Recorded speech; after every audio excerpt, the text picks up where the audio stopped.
Eh bien bonjour à toutes, bonjour à tous, c'est Top Top et aujourd'hui on se retrouve pour une nouvelle vidéo autre concernant les 12 coups de midi. Et aujourd'hui on va faire les duels de Lioris. Alors Lioris, pour ceux qui n'auraient pas suivi, c'est le candidat qui a éliminé Bruno, le plus grand maître de midi de tous les temps, hein, voilà, celui qui a passé le million d'euros, etc. Et je voulais faire quand même des duels de Lioris, pour une simple et bonne raison que, à un moment donné, je me suis dit, le Lioris, vu comment il est parti, il va faire quasiment le même parcours que Camille, en passant quand même énormément de fois au rouge, et je voulais vous montrer ces duels.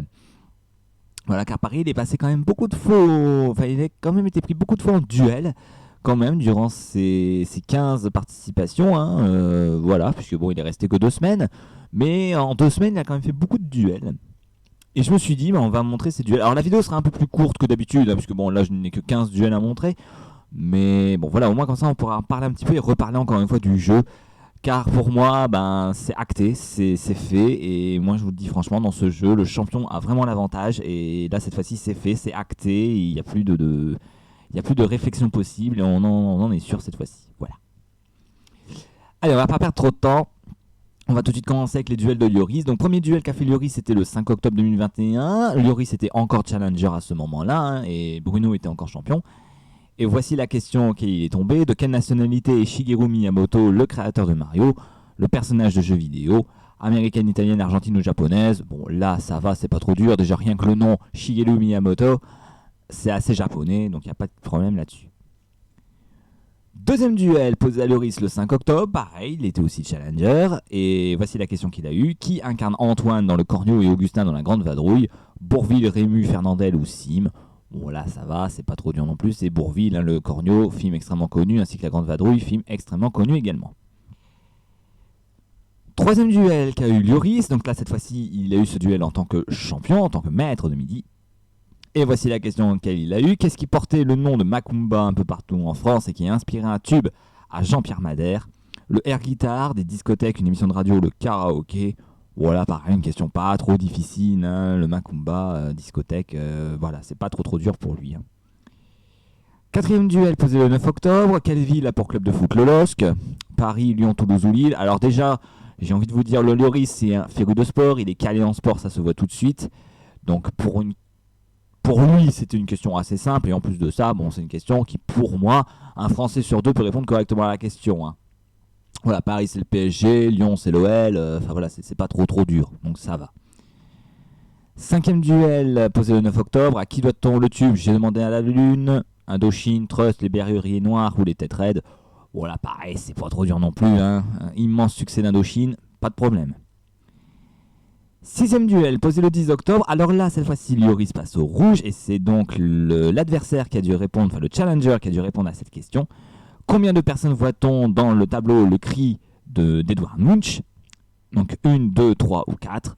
Voilà, question piège, hein, évidemment, hein, on se dit le cri d'Edouard Munch, on connaît bien ce tableau, on voit le personnage devant, voilà, qui est extrêmement connu, mais le truc c'est que au fond du tableau, il y a deux personnes qui traversent un pont.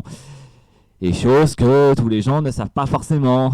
Donc c'est pour ça que cette question-là, pour moi, j'ai qualifié de question piège. Moi, je connaissais la réponse qui était 2, 3, je vous le dis franchement, moi je savais la réponse. Mais bon, la personne qui a répondu à cette question est tombée les deux pieds dans le plat, les deux pieds dans le panneau. Et elle a dit 1 et la bonne réponse c'était 3. Donc une question piège qui va, encore une fois, avantager le maître de midi. Septième duel posé le 11 octobre. Quel champion a le même nom qu'un ex-pilote franco-suisse de Formule 1 marié à Marion Jolès? Arnaud Clément, Arnaud Di Pasquale, Sébastien Grosjean ou Cédric Pioline? Encore une question sport qui avantage bien le maître de midi, hein, voilà. Huitième duel posé le 11 octobre également. Lioris passe au rouge pour la deuxième fois. Et voici la question auquel l'adversaire a dû répondre. Au JO de 76 à Montréal, qu'est-ce qui a été utilisé pour rallumer la flamme olympique? Un chandelier, un bout de bois enflammé, un briquet ou une torche électrique? Bon là, est-ce que je peux la qualifier de question piège? Non. Mais la question pour moi semble quand même difficile. Parce que si tu n'as pas la référence, tu vas répondre au hasard. Et franchement, là c'est une question où tu peux répondre au hasard. Même si on peut se dire la logique pourrait que ce soit le briquet, ce qui est logique, en 76 on avait déjà des briquets à l'époque. Donc ça semblait logique, mais la question pouvait paraître quand même assez difficile. Et surtout, si tu n'as pas la référence, tu vas répondre au hasard, malheureusement. 9e duel posé le 12 octobre. Quel produit dont il ne se séparait jamais Lucky Luke a-t-il remplacé par un brin d'herbe en 83? Une gomme à mâcher, une cigarette, un dentifrice ou un apéritif? Bien sûr, oui, Lucky Luke avec un dentifrice dans la bouche, avec un apéritif dans la bouche. Faut arrêter les conneries, les gars. Donc bien sûr, c'est la cigarette, il n'y a pas de problème.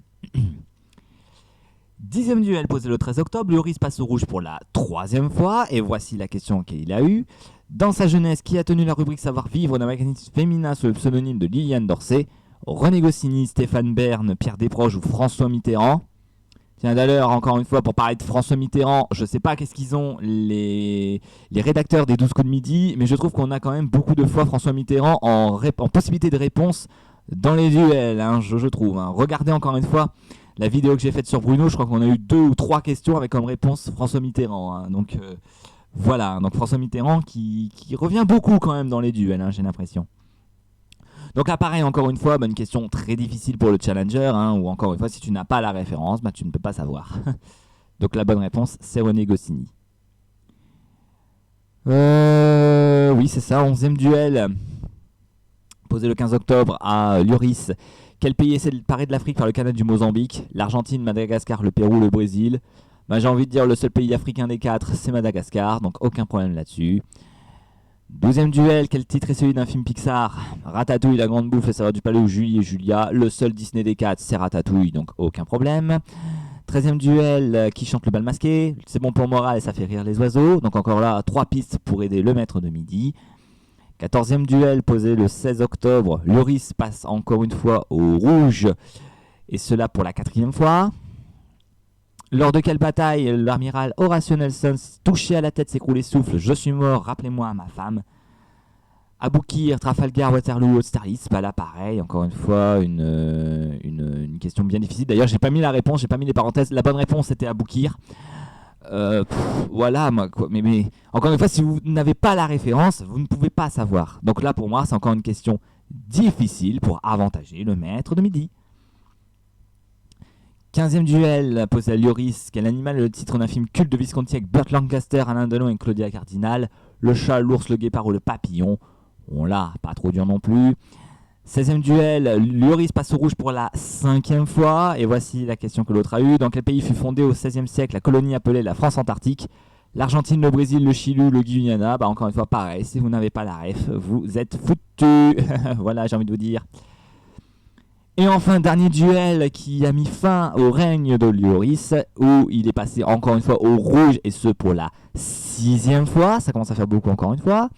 Qui a obtenu le plus de votes lors du premier tour d'une élection présidentielle? Pompidou, De Gaulle, Mitterrand, tiens, encore lui, ou Louis-Napoléon Bonaparte? La bonne réponse, c'était François Mitterrand. Tiens, encore une fois, une possibilité de réponse qui concerne François Mitterrand. Je trouve qu'il y en a beaucoup quand même. Hein. Et bon, là, cette fois-ci, le candidat a bel et bien répondu François Mitterrand et il a éliminé Lloris. Mais encore une fois, ça c'est une question vraiment pour moi qui est difficile car il faut avoir la ref. Et si la ref vous l'avez pas, vous allez répondre complètement au hasard. Et je pense que le candidat a répondu complètement au hasard pour cette question. Je ne pense pas qu'il a eu un élan de lucidité ou à moins qu'il avait vraiment la référence. Mais pour moi, le candidat a dû répondre au hasard. Voilà. Donc si ce n'est que pour Lloris, alors Lloris, là j'ai trouvé qu'il a été quand même pris énormément de fois en duel, puisque vous le voyez ici, le Lloris a été pris 9 fois en duel en tant que maître de midi, donc je ne compte pas ni sa première participation, ni les fois où il est passé au rouge, hein, je compte bien les fois où il a été pris lui-même en tant que maître de midi. Donc il a été pris 9 fois en tant que maître de midi sur 15 participations qu'il a fait en tant que maître de midi, donc du 6 au 20 octobre.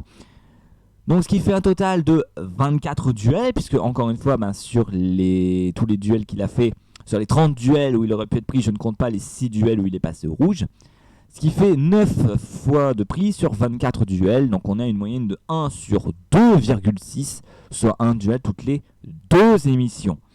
Donc de ce côté-là, on ne peut pas dire que le Lloris n'est pas beaucoup pris en duel, hein. C'est complètement faux. Hein. Vous voyez, la moyenne est vraiment excellente pour le Lloris. Hein. Voilà, c'est rare qu'on voit un maître de midi qui est autant pris en duel, hein. C'est vraiment très très rare. Et encore une fois, j'ai fait mon petit récapépète comme je fais d'habitude en dessous. Et pour moi, encore une fois, les questions que Lloris a dû répondre se trouvent du côté gauche, tandis que les questions posées au challenger se trouvent du côté droit. Et là, cette fois-ci, je n'ai plus de doute. Moi, franchement, je vous le dis, je n'ai plus de doute concernant ce jeu. Les 12 coups de midi, dans le jeu des 12 coups de midi en tout cas, le champion est bel et bien avantagé. Et là, cette fois-ci, je n'ai plus de raison de ne pas y croire. Cette fois-ci, je vous le dis, franchement, voilà, le maître de midi est avantagé. Voilà, c'est ce que je craignais. Voilà, je ne voulais pas y croire. Moi, je vous le dis franchement, encore à l'époque de Bruno, quand il a été éliminé, je me dis, bon, allez, on sent quand même que le maître de midi est avantagé, mais je ne veux toujours pas y croire. Je me suis dit, bon, le jeu est encore honnête de ce point de vue-là. Mais là, quand je vois ça, c'est tout, quoi. Le maître de midi est bel et bien avantagé. Donc cette fois-ci, c'est sûr. Voilà, quand le champion passe au rouge et qu'il vous défie en duel, vous allez avoir une question difficile. Or, quand c'est vous qui allez prendre le maître de midi en duel, je suis désolé, mais le maître de midi aura une question facile. Est-ce normal? Pour moi, je le répète, non, ce n'est pas normal. Je prends le cas du jeu, par exemple, question pour un champion. À aucun moment, le maître de midi n'a l'avantage dans ce jeu. Pourquoi, dans ce jeu, le champion devrait avoir un avantage? Ce n'est pas normal, ce n'est pas logique. Et ça, c'est ce qui me met hors de moi encore une fois. C'est pourquoi le champion a un avantage dans ce jeu. Dites-moi pourquoi. Pourquoi le champion est avantagé dans ce putain de jeu? Pourquoi? Donc maintenant, moi, je me fie à l'évidence. Et je me dis qu'au jour d'aujourd'hui, je vous le dis, quand je regarderai les 12 coups de midi, je me dirai dans ma tête, et ça, je pense que c'est déjà dit dans la tête de beaucoup de gens, mais moi, je me le dirai dans la tête. Quand je regarderai les 12 coups de midi, je me dis, le champion est avantagé, il aura des questions tout le temps faciles. C'est dommage, mais apparemment c'est le jeu qui veut ça, et voilà, donc le champion, enfin le jeu avantage ses champions, et maintenant il n'y a plus de doute, quoi. Il n'y a plus de doute, et c'est vraiment dommage, quoi, parce que, encore une fois, je répète qu'à pour moi, à l'époque d'Alexandre ou de Xavier, par exemple, il n'y avait pas vraiment d'avantage donné au maître de midi, alors que maintenant il y en a. C'est vraiment dommage, mais bon, que voulez-vous, c'est ainsi, et je le regrette. Franchement, je regrette que ce jeu donne l'avantage à ses champions. Je le regrette vraiment, mais voilà, quand je vois les questions posées, je peux pas me dire autrement que le champion est bel et bien avantagé. Voilà, je ne peux rien y faire, c'est ainsi, c'est comme ça, mais bon. C'est le jeu qui veut ça. Écoutez, si vraiment le jeu veut être comme ça, eh bien soit, je l'accepte et je le respecte. Voilà, le jeu avantage ses champions. Voilà, le champion est avantagé dans ce jeu. C'est tout, je m'y fais. Et voilà, et maintenant quand je regarderai l'émission, je le regarderai avec l'idée en tête que le champion est avantagé dans ce jeu. Voilà, allez, on va s'arrêter là. Donc n'hésitez pas à me dire ce que vous en pensez en commentaire. En tout cas, le Lloris, il a quand même fait un bon parcours, voilà, pour quelqu'un qui n'a jamais fait de jeu télé, parce qu'il a quand même 20 ans. Il fait des études quand même extraordinaires. Voilà, je lui souhaite d'aller le plus loin possible dans ses études, bien évidemment. Je lui souhaite beaucoup de bonheur, évidemment. Puis là, avec près de 100 000 euros de gains et de cadeaux, ça va quand même mettre du beurre dans les épinards pour lui, je l'espère en tout cas. Et franchement, c'était un très bon maître de midi, vraiment.